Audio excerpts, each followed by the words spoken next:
Welcome, food travelers. In this episode, we are doing something a little bit different. It's something we think kind of gets ignored a little bit more. I mean, it's there, but it's kind of pushed to the back end. And this is all about desserts, specifically the desserts over at the Bacchanal Buffet. Yeah, Simon, I've always wanted to do a dessert-specific buffet video.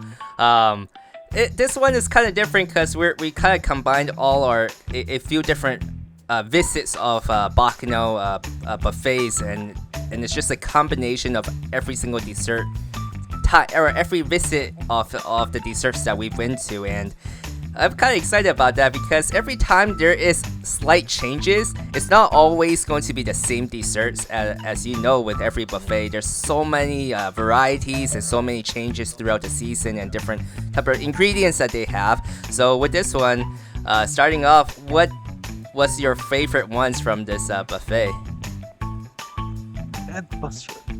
Desserts ever at Bacchanal, they have some similarities, of course, like gelato. Also, depending on the flavor, they'll change it out.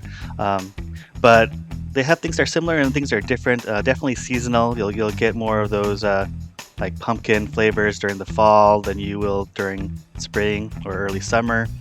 So they do change. So depending when you go, they really do cater and kind of make it specific to what the season is. But overall, their desserts are awesome. And we've discussed this before, where we've wanted to just eat desserts, and with the massive size of what Bacchanal is, they have a huge dessert section.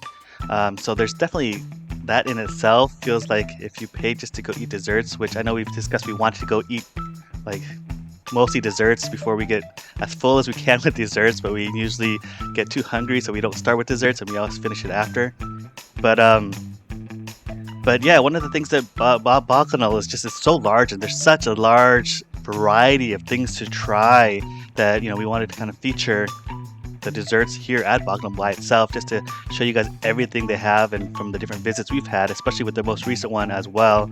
But something that I always get, Micah, is the gelato, one of my favorites, because they really do have good gelato for being a buffet.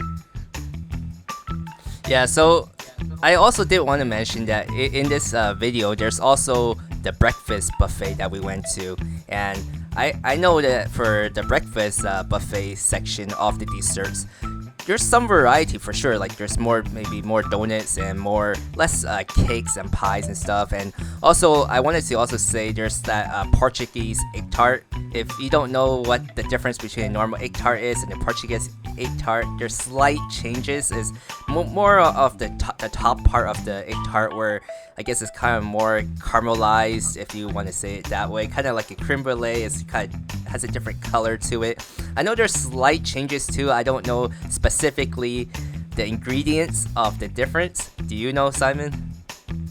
Not specifically. I know there is definitely more of a char on top as they go. I know at least my favorite Portuguese egg tart was the one that we had when we were in over in Macau, and that was literally the best I've ever had, and everything I've eaten since then hasn't measured to that.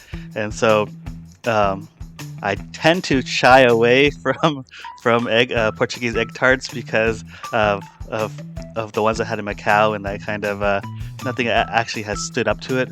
But yeah, all I know is they do the little char on top, and so from when I did eat multiple ones, the difference I noticed would be like it was just much flakier. The crust is much flakier than others.